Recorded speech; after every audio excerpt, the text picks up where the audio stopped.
오늘은 본문은 이 애니야라는 한 중풍병자가 누워 있는데 베드로가 와서는 이렇게 말하죠. 나사렛 예수 그리스도의 이름으로 일어나 내 자리를 정돈하라, 들고 정돈하라, 이 말씀을 합니다. 일어나 자리를 들고 가라는 말은 사실은 베드로가 처음 한 말이 아니죠. 예수님이 처음 하신 말씀이에요. 마태복음 9장 6절에 보면은 이 가버나움의 중풍병자에게 주님이 이렇게 말씀하시죠. 일어나 내 침상을 가지고 집으로 가라.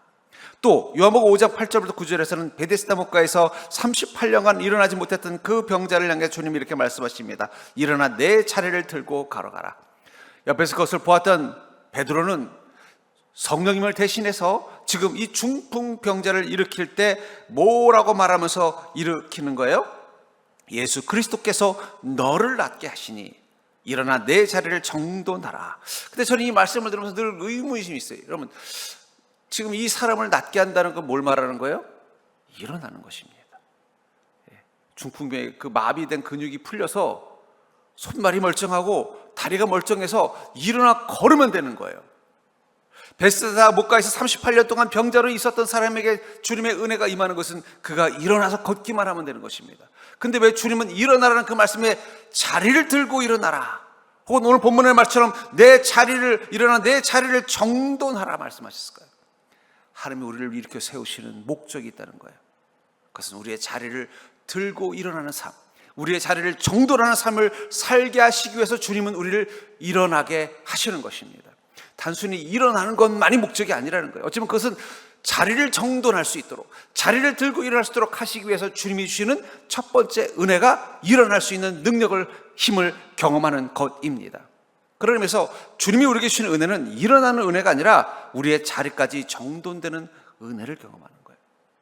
그렇다면 일어나 자리를 정돈하는 믿음은 어떤 믿음입니까? 주님의 권능을 통해서 그 믿음을 경험한다는 건 어떤 것인지를 알아야 여러분들을 치유하시고 여러분들을 회복하시며 여러분들에게 믿음을 주신 주님의 뜻이 무엇인지를 깨닫고 여러분들의 삶 속에 일어나는 것으로만 만족하는 것이 아니라 자리를 들고 갈 수 있는, 자리를 정돈할 수 있는 믿음으로 사는 자가 될 수 있기를 주의 이름으로 축복합니다. 먼저 우리가 기억해야 되는 것은 산 믿음, 온전한 믿음은 예수님의 말씀을 믿는 것이 되어야 된다는 거예요. 예수의 말씀을 믿는 것이 되어야만 온전한 믿음이 된다고 말하는 것입니다. 34절을 다시 보시면 베드로가 이르되 애니야야, 예수 그리스도께서 너를 낫게 하시니. 누가 낫게 한다고요? 예수 그리스도가 낫게 하시는 것입니다. 일어나 내 자리를 정돈하라 하는데 아마 베드로가 낫게 했다면 베드로는 뭐라고 말했을까요? 그냥 빨리 일어나라, 보십시오, 중풍병자가 일어났습니다. 우린 거기에만 관심이 있죠. 저는 기도원 출신입니다. 여러분, 제가 보기에는 되게 학구적인 거로 보이지만 사실은 제가 태생이 기도원 출신입니다. 왜냐하면 저희 어머님이 기도원 부원장이셨거든요. 그래서 그 원장님 후계자로 좀 계셨는데, 저를 매 방학 때마다 데려가면 맨날 기도원에서, 매 방학 때는 거의 방학 때는 기도원에 있었어요. 왜냐하면 집에 있으면 저희 어머니가 꼬시더라고요. 가면 맛있는 거 사준다고. 따라가면 하루 종일 예배드리면서 그 기도원에 있으면요, 그 원장님이 이 기도원에서 일어난 일들을 말할 때 대부분 뭐에 대해서만 얘기하느냐? 일어난 사건에 대해서만 얘기해요. 어저께 기도했더니 그 중풍병자가 일어났습니다. 그 암 환자가 일어났습니다. 그럼 다들 은혜 받아요. 저도 그거 보면서 신기한 거예요. 그러다 어느 날 그 은혜가 저에게도 임한 적이 있었어요. 제가 오랫동안 축농증을 앓고 있었는데 목사님이 안수기도를 딱 한 순간 축농증이 나서 일어나는 걸 경험했어요. 근데 자리를 들고 걸어나가는 것에 대해서는 아무도 이야기하지 않아요. 여기 예수님께서 너를 낫게 한다, 이 낫게 한다는 말이 헬라어로 이아오마이라는 단어를 쓰는데 이 말은 완전하게 한다는 거예요. 여러분, 낫는다는 게 뭘까요? 여러분들이 병에 걸렸어요. 병원에 가서 치료를 받아서 나섰어요. 낫는다는 건, 완전히 난다는 것은 병이 걸리기 이전의 삶을 살 수 있도록 회복이 되어야 낫는 것입니다. 어느 날 손가락이 부러진 사람이 있어요. 그 사람이 병원에 의사를 가서 치료를 받았습니다. 그리고 이렇게 해보니까 잘 움직이는 거여서 다 나섰습니다. 그러니까 정말 다 나섰나요? 그래서 예. 피아노도 칠 수 있나요? 그러니까 예. 그랬대요. 그랬더니 그 사람이 뭐라는지 아세요? 저는 피아노를 배워본 적이 없는데 칠 수 있습니까? 예. 주님께서 낫게 하신다는 건 그냥 지금 당장의 내 문제를 해결하는 게 아니라 나를 완전하게 만드는 목적이라는 거예요. 그것을 위해서 주님은 나에게 믿음을 말씀하십니다. 왜 주님이 낫게 하시는데 믿음이 필요할까요? 여러분, 주님이 낫게 하시는데 우리 믿음이 무슨 대단한 것이겠습니까? 주님이 그냥 낫게 하시면 끝나는 거예요. 근데 왜 주님은 우리의 믿음을 꼭 보시고 낫게 하셨을까요? 내 믿음이 너를 낫게 했다는 말씀을 하신 이유가 뭘까요? 단순히 일어나는 것만을 위해서라면 주님은 우리의 믿음을 볼 이유가 없으십니다. 주님이 원하는 건 자리를 들고 걸어가는 인생, 그 자리를 정돌할 수 있는 인생으로 가게 하시기 위해서 이렇게 세우신 거예요. 그리고 그 일어나서 그가 믿음을 가져야만 그 다음부터 어떻게 돼요? 자리를 들고 가는 인생, 자리를 정돈하는 인생, 완전한 삶으로 나갈 수 있는 것입니다. 그래서 여러분들, 우리가 주님의 은혜를 경험하면 우리 안에 믿음이 생깁니다. 믿음이 생기는 순간부터 우리 인생 가운데 나타나는 게 뭐가 있어요? 그 믿음의 분량에 맞게 완전해지고자 하는 내 마음에 열망이 생기는 거예요. 그래서 구원을 3단계로 말해요. 칭의, 예수 그리스도로 말미암아 의롭다 칭함을 받았다. 그 다음에 성화, 말씀으로 내가 더 성숙되어져서 그리스도를 닮아가는 장성한 분량까지 이른다. 그리고 마지막 영화, 예수께서 나를 부활케 하셔서 이제는 완전한 존재로 만드시는 시간. 그러니까 칭의, 의롭다 하는 것은 스타트예요. 세 개의 구원이 구분되어 있는 게 아닙니다. 칭의를 경험한 사람은 그 삶 속에서 성화를 위해서 나아갑니다. 온전한 믿음을 가진 자로 살아가기 위해서 애쓰게 돼 있고, 성령이 그것을 위해서 우리 안에 오셔서 직접 코치가 되어 주시는 거예요. 그리고는요, 예수님이 다시 오셔서 우리를 다시 살리는 순간, 이제는 죄와 허물이 없는 완전한 자로 우리를 만드시는 것, 그게 바로 주님이 우리를 일으키시는 목적이라면, 우리가 믿음을 가지고 있다라는 것은 이제 시작일 뿐이에요. 어떤 시작이요? 날마다 믿음으로 살아가면서 완전해지는 거예요. 마가복음 9장 22절부터 24절에 보면은 이 귀신 들린 아들을 가진 한 사람이 와서 예수님께 자기의 귀신 들린 아들을 낫게 해달라고 말합니다. 처음에는 제자들에게 부탁했지만 제자들이 그 귀신을 쫓아내지 못했어요. 그래서 예수님께 데리고 왔더니 와서는 이렇게 말합니다. 귀신이 그를 죽이려고 불과 물에 자주 던졌나이다. 그러나 무엇을 하실 수 있거든 우리를 불쌍히 여기서 도와주옵소서. 우리를 불쌍히 여기서 무엇을 할 수 있거든. 그의 마음에 믿음이 없는 것입니다. 예수님이 이것을 할 수 있다라는 믿음이 없는 거예요. 그냥 우리를 불쌍히 좀 여겨달라는 거예요. 그래서 주님이 이렇게 말씀하십니다. 예수께서 이르시되 할 수 있거든이 무슨 말이냐? 믿는 자에게는 능히 하지 못할 일이 없느니라 하시니. 주님 뭐라고 말씀하세요? 믿는 자에게는 능히 하지 못할 일이 없느니라. 이 믿는 자는 예수님을 말하는 게 아닙니다. 그 중풍병, 그 귀신 들린 아들의 아버지와 그 아이를 말하는 거예요. 너희 안에 믿음이 있다면 뭐라는 거예요? 능히 하지 못할 일이 없다라는 것입니다. 그 말을 듣자 이렇게 말합니다. 그 아이 아버지가 소리를 지르 이르되 내가 믿나이다. 근데 그 다음 문장이 뭐예요? 나의 믿음 없는 것을 도와주소서. 여러분, 믿는다고 말할 것도 믿음 없는 걸 도와주소서라는 건 뭐예요? 주님 말씀을 들으니 믿어집니다. 하지만 제 믿음이 완전하지 않으니 내 믿음이 내 인생을 일어나 걸을 수 있는 믿음이 될 수 있도록 나를 도와주시옵소서. 여러분, 우리가 믿음이 있지만 믿음의 출발선에서 달리게 하는 거예요. 여러분, 출발선에서 뛰는 것도 뛰는 것이고 중간 지점을 달리는 것도 달리는 것입니다. 하지만 중요한 건 꼬린 지점까지 가야 달리기가 완성이 되는 거예요. 우리는 믿음으로 집을 짓는 자와 같습니다. 저는 그래서 어쩌면 이 족장들 시대에 아브라함과 이삭과 야곱이 족장이 있던 시절에 그들이 하나님께 예배를 드렸던 곳은 어떤 곳이에요? 그냥 들녘에 주님의 임재를 경험한 곳입니다. 그럼 그곳에 뭘 해요? 제단을 쌓았다. 여러분, 제단을 어떻게 쌓았을까요? 멋지게 쌓았겠습니까? 돌더미를 쌓아 올리고 그 위에 제물을 올릴 수 있는 공간을 만든 거예요. 돌을 차곡차곡 쌓은 다음에 그 돌 위에 어떻게 평평하게 만들어서 거기다 뭘 올리는 거예요? 제물을 올려서 하나님께 드리면 하나님이 그것을 받으시면 그것이 뭐가 되는 거예요? 제단이 되는 거예요. 그 제단을 위해서 그가 해야 되는 일은 뭐예요? 거기에 돌을 놓는 것입니다. 야곱도 어떻습니까? 베델에서 하나님을 만났잖아요. 일어나서 이곳이 하나님이 계신 곳이구나. 그건 자기가 베개로 썼던 돌베개를 주추석으로 해서 뭘 했다는 거예요? 제단을 쌓고 하나님께 서약을 하죠. 주께서 나를 이렇게 해주시면 내가 하나님과 온전히 동행하는 삶을 살겠습니다. 돌을 쌓는 것처럼 믿음은 그 제단을 쌓아가는 작업이에요. 여러분들의 인생을, 여러분들을 받으시는 주님이 주는 제단을 쌓아가야 되는 거예요. 거기서 가장 중요한 게 뭐예요? 출발이든 어느 지점이든 끝까지 가겠다는 마음이 중요한 거예요. 원래 우리 교회 이 옆에 큰 공터가 하나 있습니다. 제가 처음 여기 부임했을 때 거기 건물이 짓담한 건물이 있었어요. 심지어는 타워 크레인까지 그냥 녹슬어서 있었어요. 왜 그런가 봤더니 이게 짓다가 그만 부도가 나는 거예요. 부도가 나가지고 서로 막 돈 문제 걸혀가지고 재판을 해가지고 이거는 벌써 몇 년 한동안 계속 있어요. 타워 크레인 볼 때보다 불안해서 저거 녹슬어서 쓰러지면 어떡하나. 좀 누가 빨리 나타나서 맞아지었으면 좋은 건물이 하나 생겼을 텐데, 짓다가 마니까 뭐가 되는 거예요? 아무 쓸모자기도 없는 흉물스러운 구조물로 바뀌는 거예요. 믿음도 마찬가지입니다. 우리 안에 믿음이 생겼어요.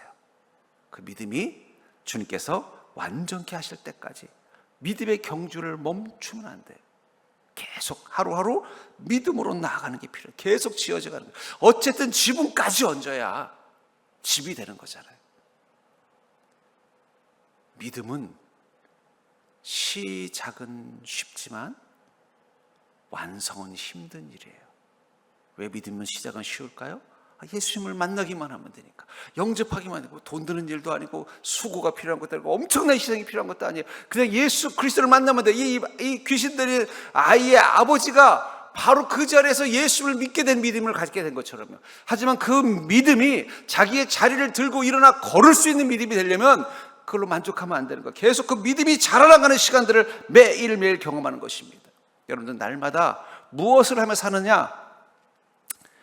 열심히 일해서 맛있는 거 먹고 가족들하고 재밌게 지내고 좋은 일들 쌓기 위해서 날마다 지내는 게 아니에요. 매일매일 믿음으로 집을 짓는 것입니다. 여러분들의 인생이 주님을 믿나이다, 그 믿음의 고백으로 지어진 집이 될 수 있기를 주님의 이름으로 간절히 축원합니다. 그게 간증이잖아요, 그렇죠? 우리 집에 이런 문제 있는데 내가 믿음으로 주님 앞에 순종했더니 이렇게 바꿔주셨어요. 그럼 거기 바로 믿음의 돌단이 하나 쌓인 거예요.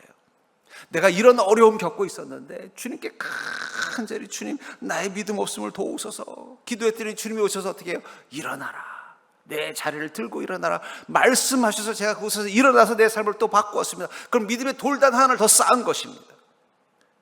매일매일 그런 삶이 쌓여서 여러분들이 성령님이 거하는 집을 짓는 거예요. 저 스페인의 그 파밀리아 성당이라는, 아주 가우디라는 유명한 건축가가 만든 성당이 완성됐다 그러더라고요. 저도 꼭 가보고 싶어요. 어떻게 100년이 넘는 시간 동안 그 성당을 지을 생각을 했을까? 어떤 마음으로 지었을까? 그 사람은 어떤 마음? 그 사람 건축가인데 그 성당을 짓기 위해 자기 전 재산을 다 기부했다 그래요. 자기가 머물 집도 아니고 하나님이 머물 집을 위해서. 근데 여러분들도 다 여러분들 마음 가운데 성전을 짓는 자입니다. 근데 그 성전은 무엇으로 지어지느냐?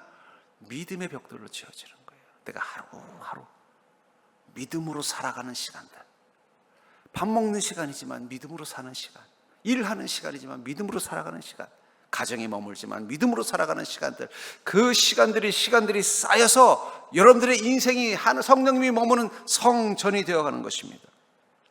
그럴 우리 안에 가장 중요한 게 있습니다. 그것은 바로 주님의 말씀이 믿어져야 된다는 거예요. 예수님의 말씀이 믿어지는 게 필요하다.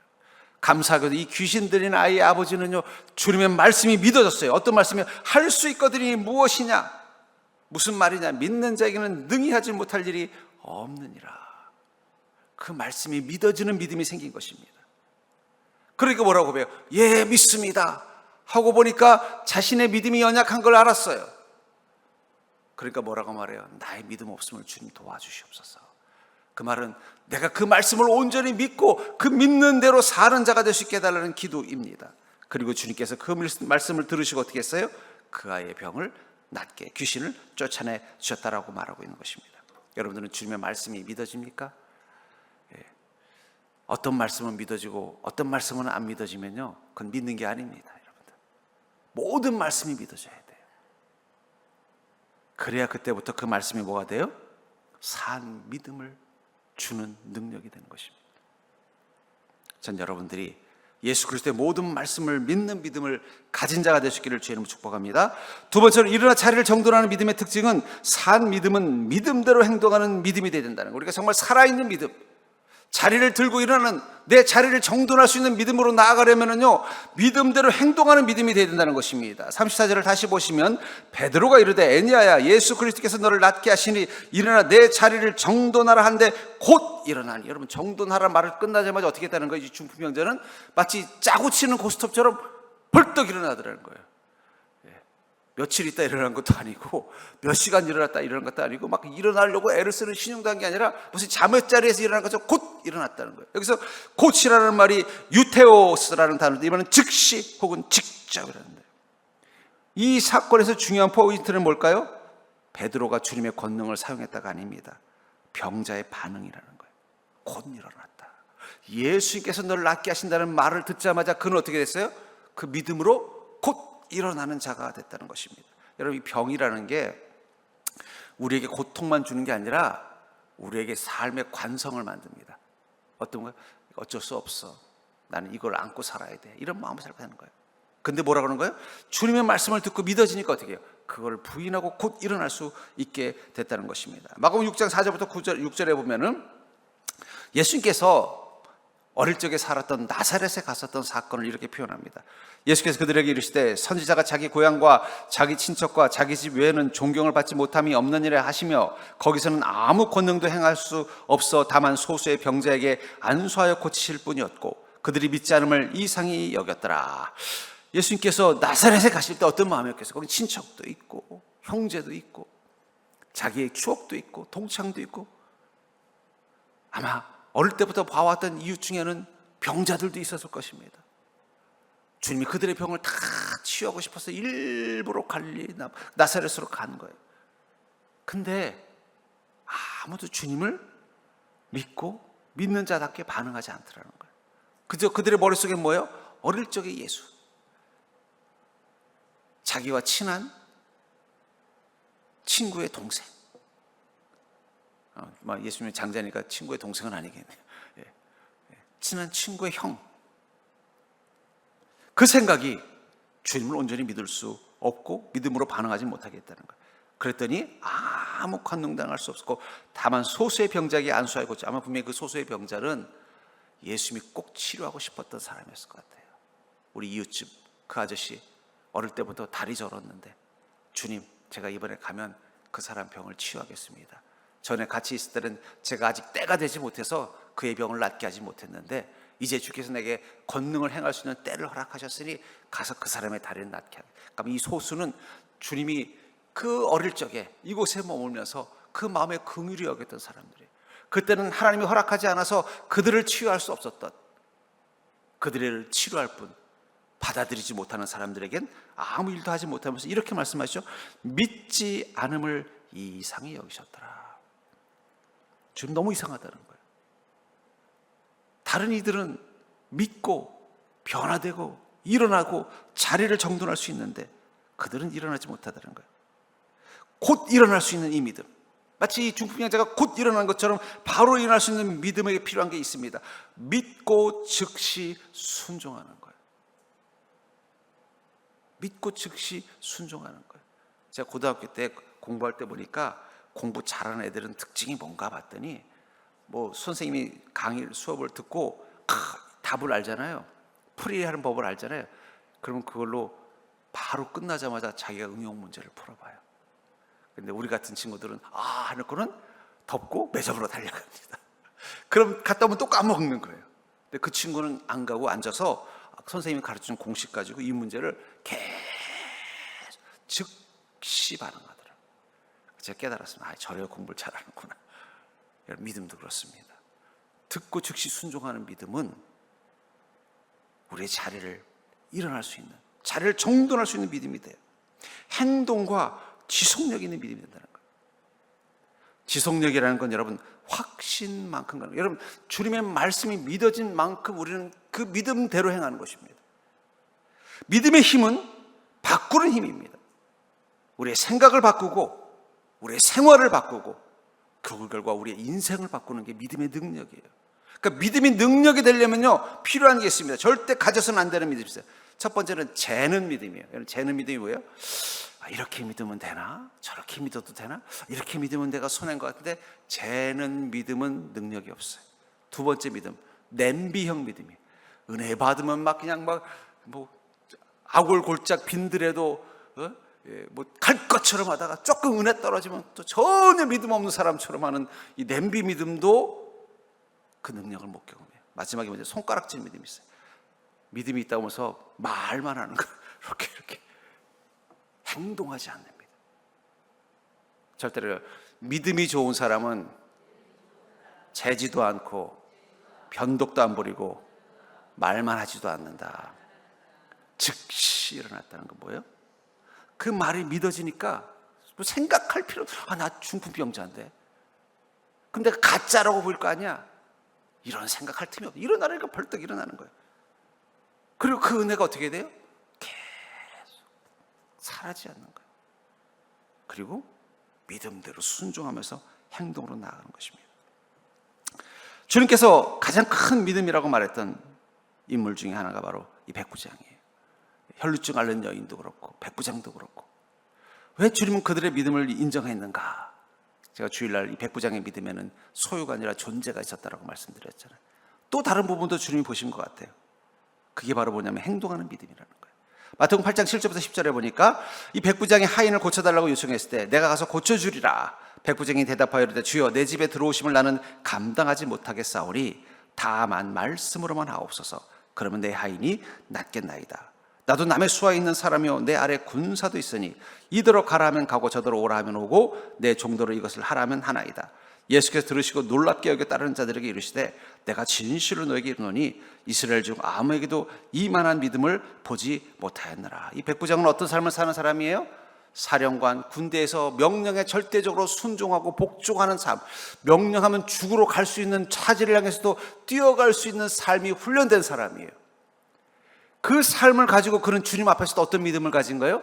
그 믿음 가지고 섰더라는 거예요. 그러니까 어떻게 해요? 아이고 주님, 저도 제 하인도 주님께 아무것도 아닌데 뭘 오십니까? 사단장이 병사 집에 가는 거 보셨습니까? 말씀만 하십시오. 저도 누군가에게 지시하고 명령하는 상사가 되어 보니까 상사가 하실 일은 말씀만 하시면 됩니다. 믿는 자가 즉시 순종한다면 온전한 부하고 밍히적거리면 그건 가짜입니다. 결국 그는 뭐예요? 재는 믿음이 아니라 무조건 반응하는 믿음이었고 그런 한결같은 믿음이었기 때문에 뭐래요? 나도 그렇게 살았고 나도 그렇게 믿었습니다. 그리고 행동하는 믿음이었다는 거예요. 그것을 주님 뭐라고 말씀하세요? 이만한 믿음을 보지 못했다라고 말하는 거예요. 여러분들은 어떻습니까? 혹시 여러분 중에 재는 믿음 있지 않습니까? 뭔가 주님이 은혜를 주면 벌써 머릿속으로 고민하는 거예요. 이대로 순종해야 되나 말아야 되나. 순종할 때 내게 오는 유익과 손해, 불순종할 때 내게 오는 유익과 손해. 이거 재는 믿음 가진 사람들은요 절대 자기 인생에 곧 일어나는 은혜는 못 경험해요. 그 자리를 바꾸는 은혜는 못 경험한다. 냄비형 믿음. 뭔가 그날 은혜 받았을 때는 모든 걸 다 순종할 것처럼 하다가 하루만 지나면 또 언제 그러냐 싶게 또 갑자기 또 믿음이 툭 떨어져가지고 믿음 없는 사람처럼. 이것도 문제예요, 여러분들. 그러니까 자기가 믿음이 좋은 사람인지 아닌지 몰라요. 착각해요. 끌을 때만 생각하니까. 평균치를 봐야 되는데 끌을 때만 생각하는 거예요. 행동을 하지 않고 말만 하는 믿음. 아무 일도 일어나지 않습니다. 전 여러분들이 백부장의 믿음을 가지기를 주의 이름으로 축복합니다. 주님께서 말씀만 하십시오. 저는 즉시 일어나겠습니다. 즉시 반응하겠습니다. 즉시 행동하겠습니다. 근데 제가 보니까 이 직업군도 중요하더라고요. 제가 큰 교회에서 목회할 때 보니까 거기 공무원도 있고 교수도 있고 교사도 있고 또 의사도 있고 또 군인도 있고 사업가도 있어요. 근데 그 담임 목사님 그런 거예요. 나도 이렇게 목회를 해보니까 직업 따라 믿음의 성향이 있다는 거예요. 사업하는 성도들은 그런데 목사님 저지르고 보시죠. 다 됩니다. 왜냐하면 사업하시는 분들은 늘 뭔가 저질러야 그대로 믿는다. 그래서 목사님이 제안을 하면 그런데 장로들이 목사님 이거 좀 어려운 일도 있지만 한번 해보죠 뭐 이런다는 거예요. 근데 이 공무원 출신 목사님 장로님들은 계산부터 한대. 이거 이러면 문제가 있고 저를. 또 군인 출신이 있대요. 군인 출신은요 예 알겠습니다. 노를 할 줄 모른다는 거예요. 그래서 이 직업군도 이 믿음에 영향을 주는구나. 그 말을 듣고 웃은 적이 있습니다. 여러분들 우리는 어떤 직업을 가졌든 다 백부장의 믿음이기를 주의 이름으로 축복합니다. 주님이 말씀하시면 무조건 순종하겠습니다. 달려가겠습니다. 즉시 일어나겠습니다. 이 마음을 먼저 가져보십시오. 그럼 어떻게 돼요? 일어날 뿐만 아니라 자리를 들고 걸어갈 수 있는 능력을 경험하게 되는 줄 믿습니다. 세 번째로 일어나 자리를 정돈하는 믿음의 특징은 산 믿음이 만든 삶은 정돈된 인생이 된다는 거예요. 산 믿음이 만든 삶은 뭐라고요? 정돈된 인생이 된다는 거예요. 34절에 보니까 베드로가 이르되 애니야야 예수 그리스도께서 너를 낫게 하시니 일어나 내 자리를 정돈하라 한대. 일어나 내 자리를 정돈하라. 정돈하라는 말이 헬라어로 스트로님이라는 단어로 쓰는데 이 말이 갖추다 마련하다라는 뜻을 가지고 있어요. 정돈한다는 게 어떤 건가요? 깨끗하게. 이제는 병자로 누워있던 자리가 아니라 이제는 건강한 사람이 머무는 자리로 바꿔놓는 거예요. 이 중풍병자가 자기 집에서 이 치료를 받았다고 가정을 해볼게요. 정돈하라는, 자리를 정돈하라는 말을 듣고 일어났어요. 그럼 그 다음에 뭘 했을까요? 이제는 누워있었던 중풍병자의 자리가 아니라 건강한 사람의 자리로 바꿀 거예요. 아마 침대도 이제는 좀 높은 침대도 쓰고, 물건들도 뭐예요? 걸어 다닐 수 있는 사람들이 필요한 물건들. 전에 중풍병자일 때는 누워서 그냥 남들이 도와주면 그냥 간신히 사는 그런 게 아니라 이제는 온전한 몸을 가진 자로 사는 것처럼 바뀌어 나가는 거예요. 저를 섬기던 교회 청년 둘이 결혼을 했어요. 둘 다 지방에서 서울로 이제 유학으로 와서 이제 직장까지 다니는 청년이었는데, 이제 청년이 조그만 월세방 사는 청년이었는데, 둘 다 가난한 집이니까 서로 이제 사랑해서 이제 결혼을 한 거예요. 그래서 물어서 그럼 선생님 집은 어떻게 해요? 그래서 그냥 저희 집을 해서 같이 신혼 시작하기로 했어요. 우리 다 시골에서 올라와서 뭐 서울에 집도 없고 넉넉하지도 않지만 그래도 그렇게 시작하기로 했어요. 기특하더라고요. 그래서 결혼식 끝나고 이제 집들이 할 때 바리바리 싸가지고 갔더니 옛날에 그 청년 혼자 살 때 그 냄새나는 남자 청년이니까 뭐 얼마나 제대로 씻기를 했겠어요. 뭐 전사님 와도 깨끗하지도 않죠. 막 라면 냄새 나고 막 그러던 곳이 그냥 향기가 나고 화사하더라고요. 근데 아니 이 집이 그 집인가요? 깜짝 놀랐다고 그래서 깨달은 게 있어요. 신부가 들어오니까 공간이 바뀌더라는 거예요. 여러분, 우리는 어떤 사람들이에요? 우리 삶의 자리를 예수님을 통해 정돈한 사람이 됐어요. 정돈한 순간 우리 삶에 나타난 변화가 있습니다. 그건 혼자 사는 집이 아니라 성령과 함께 사는 집이 됐다는 거예요. 그 성령이 오신 그 순간부터 그 공간은 어떻게 바뀌어요? 마치 그 청년은 혼자 살던 집이 아니라 이제는 신혼집이 돼서 아내와 함께 사는 집이 된 순간 그 공간은 그 신부가 있는, 아내가 있는 그 향기와 그 깨끗함이 보이는 것처럼 우리가 성령님과 이제 함께 사는 삶을 살게 하시기 위해서 어떻게 하는 거예요? 자리를 정돈하라고 말하는 거예요. 우리가 예수 그리스도를 구주로 영접하고 주님의 은혜를 경험하는 순간 우리는 일어나는 믿음이 됩니다. 일어나서 우리가 하는 첫 번째 믿음이 뭐예요? 내가 이제 성령님과 함께 사는 자의 모습으로 살 수 있도록 내 인생의 공간 구조를 바꾸겠다고 말하는 거예요. 생각을 할 때도 혼자 생각하는 게 아니라 성령님과 함께 생각하는 겁니다. 결혼한 남자들이 달라진 점 물어보니까 그 얘기하더라고요. 무슨 일을 하든 아내의 허락을 받고 해야 된다. 전에 혼자 살 때는 그냥 자기가 그냥 계획하고 생각한 대로 다 저질렀는데 이제는 아내한테 물어보고 아내의 허락을 받아야만 할 수 있다. 그게 달라졌다라는 거예요. 그러니까 여러분, 세상의 신부를 맞아들여도 그 신부의 허락을 받아야 되는데 뭐 그 신랑만 그렇겠어요? 신부도 마찬가지 아니겠어요? 신랑의 허락을 받고 무엇을 사겠죠. 하물며 이제 성령님과 함께 살게 됐는데 여러분 무엇을 하든 어떻게 되겠어요? 성령님과 함께 나누면서 살아가는 것입니다. 그게 바로 자리를 정돈하는 거예요. 사는 방식이 달라졌기 때문에 이젠 예수 그리스도를 구주로 영접하고 일어난 자가 되어서 이제 성령님과 함께 사는 인생이 됐기 때문에 그 삶의 모습들이 함께 사는 자의 모습으로 이제는 청년 혼자 사는 새 집이 아니라 신혼집으로 바뀌게 된 것처럼 내가 성령님과 함께 사는 자의 모습으로 내 삶을 바꿔나가는 정돈된 인생을 만드는 거예요. 우리 안에 믿음이 살아있으면 우리 삶이 정돈되게 돼 있다는 거예요. 성령님과 함께 사는 인생으로 바뀌는 것입니다. 그래서 시편 73편 23절부터 25절에 이렇게 말하고 있어요. 내가 항상 주와 함께하니 주께서 내 오른손을 붙으셨나이다. 주의 교훈으로 나를 인도하시고 후에는 영광으로 나를 영접하시리니 하늘에서는 주 외에 누가 내게 있으리요 땅에서는 주밖에 내가 사모할 이 없나이다. 내가 항상 누구와 함께한다고요? 주와 함께한다. 여러분들에게 믿음이 생기는 순간 깨닫는 게 있습니다. 내가 항상 주님과 함께 한다는 거예요. 얼마나 감사한 일입니까? 저는 어떤 순간에도 어떤 자리에도 내 옆에 성령님이, 내 안에 성령님이 계심을 느낍니다. 그래서 그 성령님 앞에서 내 모습을 비춰봐요. 내 모습을 주님은 어떻게 보시나, 내 이 모습에 대해서 어떻게 생각하시나. 또 가끔은 그 성령님에게 하소연도 합니다. 예. 하나님, 제가 지금 이런 상황인데 성령님 무슨 생각 가지고 계세요? 뭘 원하세요? 제가 말씀드렸죠. 시험 들다와 시험 받다의 차이가 뭐라고요? 시험 들다 하는 사람들이 갖는 질문은 뭐라고요? 저 사람이 나한테 왜 이러지? 시험 받는 사람이 갖는 질문은 뭐예요? 하나님 나에게 무엇을 원하시지?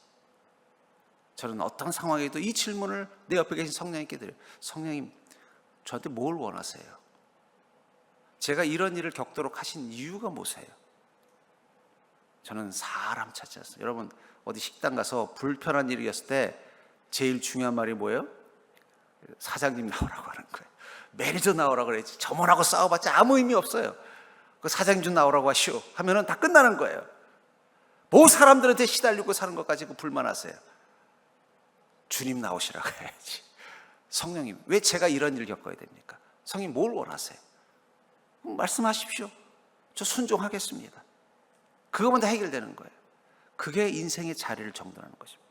근데 성령님 빼버리고 사람들 가지고 씨름하고 상황 가지고 씨름하면요, 여러분들 인생은 맨날 지저분한 그 총각이 사는 집처럼 어수선하고 엉망진창인 인생으로부터 자유할 수가 없는 거예요.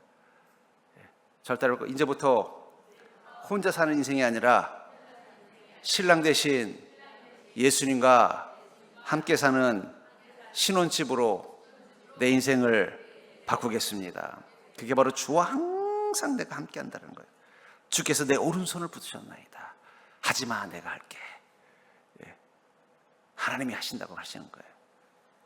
주의 교훈으로 나를 인도하시고 후에는 영광으로 나를 영접하시리니 하늘에서는 주의 누가 내게 있으리요 땅에서는 주밖에 내가 삼할 리 없나이다. 그 순간 내 믿음은 무엇만 보여요? 주 외에 나밖에 없습니다. 내겐 주님밖에 없습니다. 여러분들, 우리 그리스도인이 외로운 건 축복입니다. 그래야 무슨 말이에요? 아휴, 나한테는 주님밖에 없어요. 하나님 그렇게 하시려고 내가 소중한 사람들에게 실망하고 상처받고 그들에게 버림받은 기분을 갖게 하는 거예요. 그래야 주님 쳐다보죠. 그렇죠? 아이고, 주님밖에 없네요. 여러분들 그 고백할 수 있는 믿음 되길 주님 축복합니다. 땅에서는 주밖에 내가 삼할이 없나이다. 그래서 더 주님만 사랑하는 믿음으로 나아가는 것, 그게 우리의 삶을 정돈하는 거예요. 신혼집처럼. 신혼집에 가면 여기는 이 신랑과 신부가 함께 산다는 게 모든 구석구석에 다 보이잖아요. 그렇죠? 여러분들의 인생에 그런 흔적이 있어야 돼요. 내가 성령님과 늘 함께 사는 흔적이 있어야죠. 네. 믿음의 흔적. 그것은 바로 내가 날마다 성령님과 함께 사는 삶으로 사는 흔적입니다. 그것을 주님은 너의 자리를 들고 정돈하라, 일어나 걸어라 말씀하시는 것입니다. 주님께서 우리에게 권능을 주시는 최종 목표는 일어나는 게 아니에요. 일어나서 어떻게 하라는 거예요? 자리를 정돈하라는 거예요. 다른 삶을 살라는 거예요. 신랑 대신 예수 그리스도와 함께 사는 신부의 모습으로 살라는 것입니다. 하나님의 음성, 성령님도 따라 내 인생이 일어나 주와 함께 사는 삶을 살게 되면 그곳은 가장 복된 자리가 되는 것입니다. 전 여러분들이 그 믿음으로 사는 인생이 될 수 있기를 주의 이름으로 간절히 축원합니다. 그러려면 어떻게 돼요?